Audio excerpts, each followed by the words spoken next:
नमस्कार, मैं अशोक कुमार पांडे। स्वागत है आपका टीसीएच पर और हाजिर हूं इजराइल ईरान वार की नई अपडेट्स लेकर। अभी जब मैं ये वीडियो कर रहा हूं हिंदुस्तान के टाइम के हिसाब से 10 साढ़े 10 बजे, तो खबर ये आ रही है कि इजराइल के ऊपर लगातार मिसाइलें गिर रही हैं, हिट कर रही हैं। बड़ी संख्या में कैजुअल्टी हुई है, कई सारे घर तबाह हुए हैं और ये खबरें ट्विटर से नहीं आ रही हैं, इजराइल के अपने अखबारों से आ रही हैं। टाइम्स ऑफ इजराइल पे अगर आप जाकर देखेंगे, टाइम्स ऑफ इजराइल जो इजराइल का बहुत इंपॉर्टेंट अखबार है, अगर आप वहां जाकर देखेंगे तो वहां पे साफ साफ यह बात बताई जा रही है कि लगातार हिट्स हो रही हैं और लगातार लोग घायल हो रहे हैं। दरअसल मैंने कल भी बताया था कि इजराइल ने बैन किया हुआ है पत्रकारों को कि वहां की फोटो ना खींचे, और ना केवल पत्रकारों को, लोकल लोगों को भी बैन किया हुआ है कि वहां की फोटो वीडियोज ये सारा कुछ वहां पर ना लगाएं, इसको पब्लिकली ना लगाएं। वो छुपाना चाहता है कि कितना नुकसान हुआ है। हालांकि कल रात को एक वीडियो आया नेतन्याहू का जिसमें वो खुद कह रहा है कि हमें लॉसेज हुए हैं और बहुत ट्रेजिक लॉसेज हुए हैं। इसका मतलब कि काफी नुकसान इजराइल को ऑलरेडी हो चुका है। ईरान पर भी कल हमला हुआ था, ईरान की भी कई सारी बिल्डिंग्स को उड़ाने का दावा किया गया था। असल में कल रात को ईरान ने एक नया काम किया। मैं पहले भी आपको बता चुका हूं कि अभी तक वो अपनी पुरानी और कम क्षमता वाली मिसाइल्स को यूज कर रहा था, उससे ही इतना नुकसान हुआ है। कल रात को उसने अपनी नई मिसाइल्स का एक्सपेरिमेंट किया। आसमान पे आप इन मिसाइलों को देखेंगे तो जो शेप बन रही है वो बिल्कुल अजीबोगरीब शेप है, सीधी शेप नहीं है कि मिसाइल निकली और जाके हिट करके आई। इनके बारे में यह बताया जाता है कि ये अपने टारगेट को सर्च करती हैं, ये घूमती रहती हैं, अपने टारगेट को सर्च करती हैं और टारगेट को सर्च करके उस पर हिट करती हैं। इजराइल ने यह दावा किया, जिसको हमारे कई भारतीय पत्रकारों ने दोहराया भी, कि ये जो मिसाइलें फेंकी गई थी, 3 या 4 मिसाइलें थी, इन सबको इंटरसेप्ट कर लिया गया। लेकिन कल कई सारे वीडियोस आए, उसमें एक वीडियो था, मैं यहां दिखा नहीं सकता हूं क्योंकि मिसाइल वगैरह यहां दिखती है तो वीडियोस की दिक्कत हो जाती है। लेकिन एक वीडियो था ट्विटर पर, और उस वीडियो को अगर आप देखेंगे तो वो किसी हिंदुस्तानी ने शूट किया हुआ है। जहाज में कोई हिंदुस्तानी थे, उन्होंने शूट किया हुआ है। हिंदी में उसमें आवाजें आ रही हैं और जिसमें वो बता रहे हैं कि देखो ये जो मिसाइलें हैं इनके क्या हो रही हैं, कैसे ये हिट कर रही हैं, यहां हिट करेंगी और हिट होती हुई मिसाइलें दिख रही हैं। इसका मतलब है कि कल रात को भी मिसाइलों ने हिट किया है और उस एक्सपेरिमेंट के बाद आज ईरान ने दोबारा से वहां पर मिसाइलें हिट करना शुरू कर दी हैं। नुकसान होगा, खबर लेट आएगी लेकिन आएगी जरूर। एक बात तय है कि तमाम धमकियों के बावजूद ईरान कहीं से झुकने को तैयार नहीं है। कल ही मैंने आपको बताया था कि इजराइल के जो इंटरसेप्टर्स हैं वो लगातार खत्म हो रहे हैं, और ये जो खबर आई थी वो खबर भी ट्विटर की खबर नहीं है, फेसबुक की खबर नहीं है, वॉल स्ट्रीट जर्नल पे खबर आई थी कि ईरान की मिसाइलें जिस तरह से इजराइल को हिट कर रही हैं, इजराइल के इंटरसेप्टर्स लगातार खत्म हो रहे हैं और अगले हफ्ते भर में ये इंटरसेप्टर्स पूरी तरह से खत्म हो सकते हैं। मुझे लगता है कि ईरान इजराइल के धैर्य की बड़े आराम से परीक्षा ले रहा है और अपनी मिसाइल्स को धीरे धीरे इजराइल की जमीन पर उतार रहा है, जिससे जबरदस्त नुकसान की तस्वीरें पूरे इंटरनेट पे फैली हुई हैं इजराइल की बंदिशों, इजराइल के बैन के बावजूद। इसके अलावा इंटरनेशनल लेवल पर कई सारी इंपॉर्टेंट चीजें हो रही हैं जिनको जानना बहुत जरूरी है।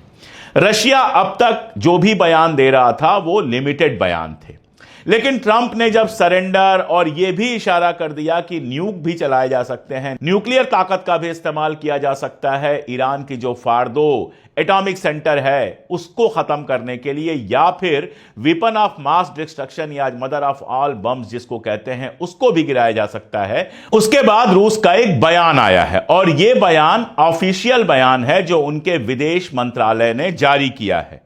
इस बयान को अगर आप देखें तो यह कहता है कि we warned the US against even considering direct military attack on Iran. हम चेतावनी देते हैं यूएस को, अमेरिका को, कि अगर उसने ईरान के ऊपर डायरेक्ट हमले के बारे में सोचा भी तो उसको बहुत दिक्कतें हो सकती हैं। यहां तक कि न्यूक्लियर कैटास्ट्रोफ की बात की है, जिसका इशारा यह है कि अगर आप न्यूक्लियर आर्म का इस्तेमाल करेंगे तो हम भी न्यूक्लियर पावर का इस्तेमाल कर सकते हैं, और साथ में कहा है पॉसिबल मिलिट्री असिस्टेंस, यानी कि हम ईरान को मिलिट्री की सहायता भी दे सकते हैं। अब इन सब का क्या मतलब है? अगर आपको लगता है कि रूस को ईरान से सिर्फ मोहब्बत जाग गई है तो इंटरनेशनल पॉलिटिक्स को थोड़ा गहरे जाकर समझने की जरूरत है। देखिए, असद का जो सीरिया था उसमें रशिया के लिए काफी स्पेस था। नॉर्दर्न सीरिया का एक पूरा इलाका रशिया के आप कह सकते हैं कि प्रभाव क्षेत्र वाला था। वहां रशियन आर्मी के बेसेस थे, अभी भी हैं, लेकिन काफी कम है। असद को कहां पनाह दी गई? रशिया में, मॉस्को में असद को पनाह दी गई। मिडिल ईस्ट साउथ अफ्रीका के लिए भी रास्ता खोलता है और तेल का सबसे बड़ा अड्डा तो है ही।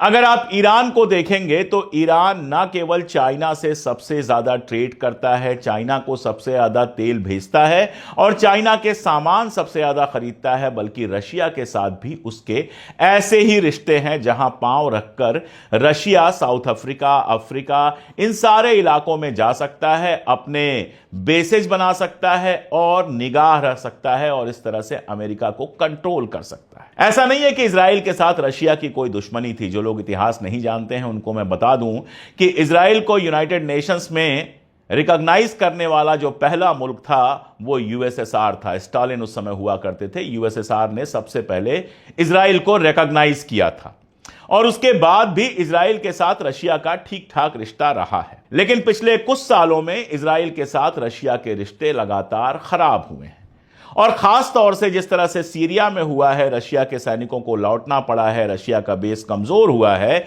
रशिया के लिए जो आखिरी ठिकाना है वो है ईरान। अब अगर फर्ज कीजिए अमेरिका अपने प्रोसेस में, अपनी प्लानिंग में सफल हो जाता है और वो प्लानिंग एक तरफ ईरान में रजीम चेंज करके वहां पर अपना कोई भाड़े का टट्टू बिठाने की है, दूसरा ईरान को सीरिया के तर्ज पर कई हिस्सों में बांट देने की है कि एक हिस्से पर अमेरिका का काबू रहे, एक हिस्से पर इजराइल का काबू रहे, एक हिस्से पर हो सकता है सऊदी अरबिया का काबू हो। यह प्लानिंग जो है अमेरिका की है। अगर ऐसा होता है तो आप खुद सोचिए कि रशिया और चाइना के लिए मिडिल ईस्ट में जगह बचना कितना मुश्किल हो जाएगा। इसलिए रशिया कभी नहीं चाहेगा कि ईरान पर अमेरिका का कब्जा हो जाए। चाइना भी कभी नहीं चाहेगा कि ईरान पर अमेरिका का कब्जा हो जाए। मैं ये नहीं कह रहा हूं कि वो अपनी मिलिट्री भेज देंगे लड़ने के लिए, लेकिन जो बात कही गई है पॉसिबल मिलिट्री असिस्टेंस, उसका मतलब बहुत साफ साफ है कि ईरान को हथियार और बाकी सारी चीजें और तेजी के साथ मुहैया कराई जा सकती हैं। जो न्यूक्लियर कैटास्ट्रोफ की बात हुई है उसका क्या मतलब है? क्या रशिया अमेरिका के ऊपर न्यूक्लियर बम फेंक देगा? ऐसा सोचना भी बेवकूफी है। लेकिन रशिया क्या कह रहा है उसके इशारे समझना चाहिए। वो ये कह रहा है कि अगर ईरान के ऊपर आप न्यूक्लियर बम फेंकते हैं तो हमें भी छूट मिल जाएगी यूक्रेन के ऊपर न्यूक्लियर बम फेंकने की, और जो होगा फिर दुनिया वो तमाशा देखेगी। न्यूक्लियर बम बना है, बहुत सारी कंट्रीज के पास है, लेकिन यूज सिर्फ एक बार हुआ है, हिरोशिमा और नागासाकी में जब अमेरिका ने किया था। और ये बात जान लीजिए कि हिरोशिमा और नागासाकी में जो बम गिरे थे, अगर आज के बमों में, आज जिस तरह के न्यूक्लियर बम अलग अलग मुल्कों के पास हैं, उससे अगर कंपेयर करेंगे तो वो बच्चे लगेंगे। उससे कई हजार गुना ज्यादा डिस्ट्रक्शन हो सकता है अभी जो न्यूक्लियर बम है। और अगर एक न्यूक्लियर बम कहीं भी गिरता है, इसका मतलब समझ लीजिए कि दुनिया अपने खात्मे की तरफ धीरे धीरे बढ़ रही है। तो रशिया के ये सब कुछ कहने का मतलब बहुत साफ है और इसी रोशनी में सुना जाना चाहिए आयतुल्लाह खामनेई का वो भाषण जो कल उन्होंने टीवी पर दिया है। अमेरिका के राष्ट्रपति ट्रंप ने, जिसके बारे में मैं बहुत क्लियर हूं कि या तो वो पागल हो चुका है या तो वो इजराइल के हाथों बेबस है, उसने जिस तरह से खामनेई साहब को धमकी दी थी जान से मारने की, ये कहा था हमें पता है कि आप कहां हैं, सो कॉल्ड सुप्रीम लीडर कहा था, उसके जवाब में खामनेई ने कुछ बहुत शानदार बातें कही हैं। दरअसल खामनेई को जो लोग नहीं जानते हैं उनको थोड़ा सा ईरान की हिस्ट्री जाननी चाहिए। अब यहां डिटेल में ईरान की हिस्ट्री तो मैं नहीं बता रहा, लेकिन एक वीडियो आपको दिखा रहा हूं। खामनेई जब जवान थे, एक पब्लिक मीटिंग में वो भाषण दे रहे थे। 1985 का मेरे ख्याल से ये वीडियो है, जिस समय एक पब्लिक मीटिंग में वो भाषण दे रहे थे और उसी समय एक बम गिरा। आप इस आदमी को देखिए, बम गिरता है और वो आदमी मंच छोड़ के भागने की जगह 30 सेकंड के लिए यहां वहां देखता है और फिर अपना भाषण देना शुरू कर देता है। ये खामनेई है जो मौत सामने देखकर भी, बम सामने देखकर भी, वो जानते थे इस बात को कि यह बम उनको ही मारने के लिए फेंका गया है, उसके बावजूद 30 सेकंड के लिए अपना भाषण मुलतवी करते हैं, यहां वहां देखते हैं और फिर जहां से बोल रहे थे वहीं से अपनी तकरीर देना शुरू कर देते हैं। ये जवानी के खाम नहीं है जिनको मौत की धमकी देकर डराना चाहता है ट्रंप। और कल उन्होंने जवाब में बिल्कुल साफ कहा कि ईरान को डराने की कोशिश बेकार है। यह भी कहा कि अगर जंग बढ़ेगी तो फिर इजराइल को इसका खामियाजा भुगतना पड़ेगा। कल अमेरिका ने, ट्रंप ने यह भी कहा था कि ईरान हमारे सामने आकर गिड़गिड़ा रहा है, ईरान चाहता है कि व्हाइट हाउस में आकर उसका कोई बंदा हमसे बातचीत करे। कल यह भी ईरान ने बिल्कुल क्लियर कर दिया कि किसी ईरानी पॉलिटिशियन ने या ईरान ने कभी भी व्हाइट हाउस जाकर ट्रंप से बात करने की बात नहीं की है। यह गलत बयानी है और ट्रंप अपनी गलत बयानियों के लिए मशहूर है। दिन भर बोलता रहता है, दिन भर उसके बयान आते रहते हैं। सुबह जो कहता है शाम को पलट जाता है, शाम को जो कहता है सुबह पलट जाता है। कुछ नेता हैं, इंडिया और पाकिस्तान जैसे कुछ देश हैं जिनके नेता कुछ भी उसका बर्दाश्त कर लेते हैं, लेकिन दुनिया में ऐसे भी बहुत सारे नेता हैं जो उसको पलट के सुना देते हैं। और आयतुल्लाह खामनेई ने तो कल जो भाषण दिया है वो ट्रंप के सीने पर सांप की तरह लोट रहा होगा। कल एक और बहुत इंपॉर्टेंट बयान आया है, वो आया है टर्की के एर्दोगान का।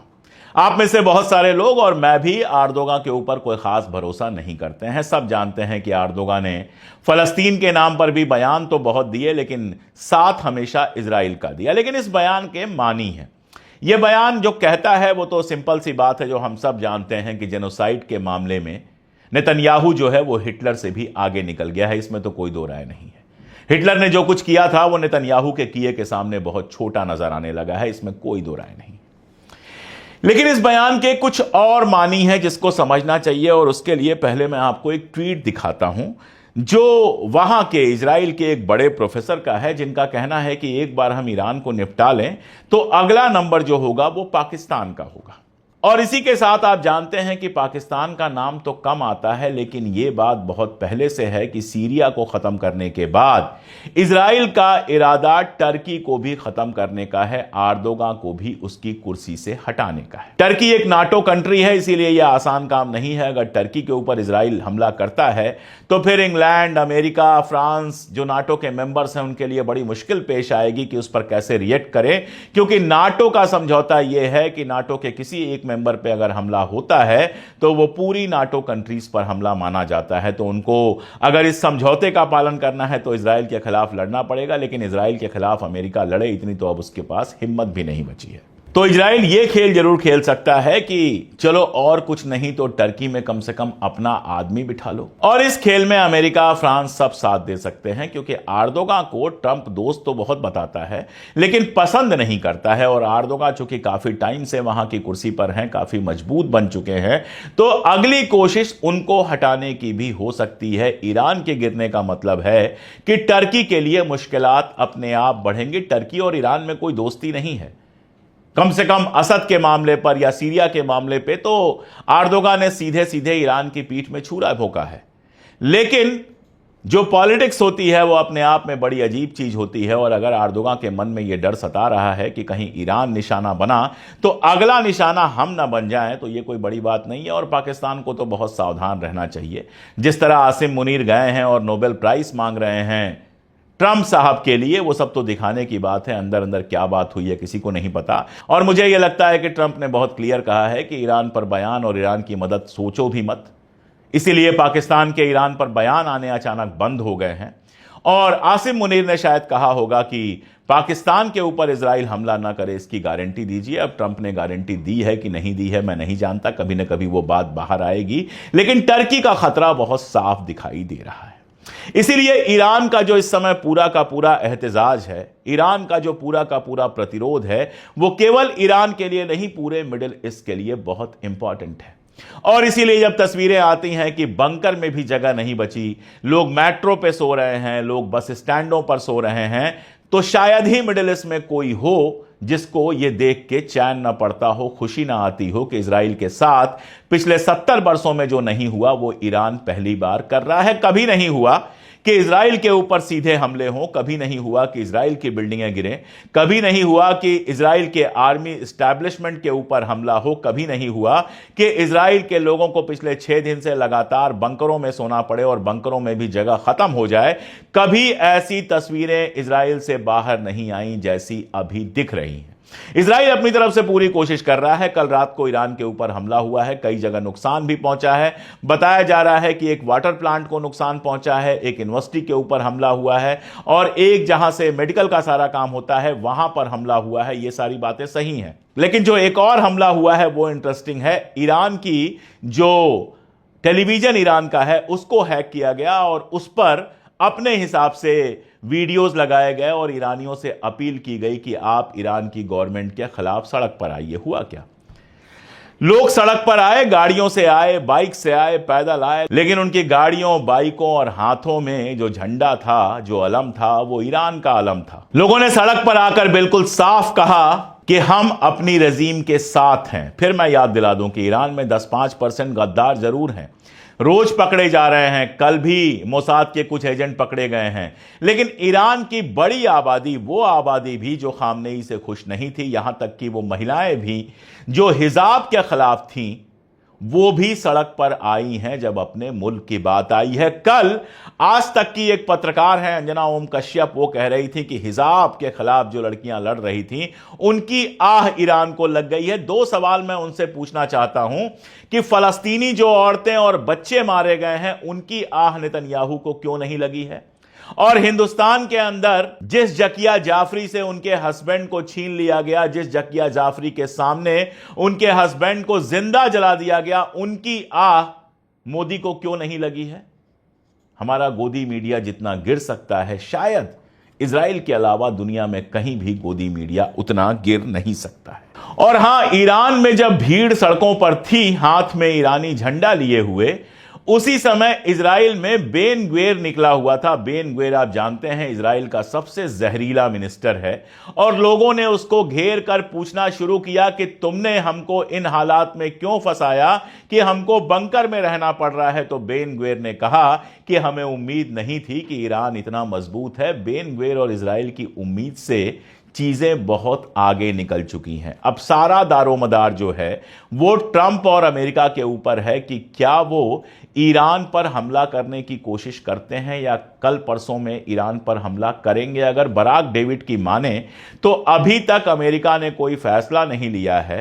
ट्रंप ये कंफर्म कर लेना चाहता है कि इस हमले के बाद पहला तो ईरान की जो न्यूक्लियर फैसिलिटी है वो पूरी तरह से खत्म हो जाएगी, और दूसरा ये कि कहीं अमेरिका को लंबी लड़ाई में तो नहीं फंसना पड़ेगा। कल खामनेई ने अपने भाषण में एक बात तो क्लियर कर दी है कि लड़ाई तो लंबी चलेगी। अगर अमेरिका आता है तो अमेरिका को लंबा नुकसान उठाना पड़ेगा। अफगानिस्तान हो, इराक हो या वियतनाम हो, हर जगह अमेरिका जब घुसा है तो बहुत नुकसान उठाकर आया है। इस बार तो हालत यह है कि टकर कार्लसन जैसे मागा के और ट्रंप के समर्थक कह रहे हैं कि ईरान में मत जाओ, बहुत नुकसान होगा। और एक और बात बताई है बराक डेविड ने कि विटकाफ और अरगाची के बीच, ईरान के विदेश मंत्री अरगाची और विटकाफ के बीच लगातार फोन पर बातचीत हो रही है।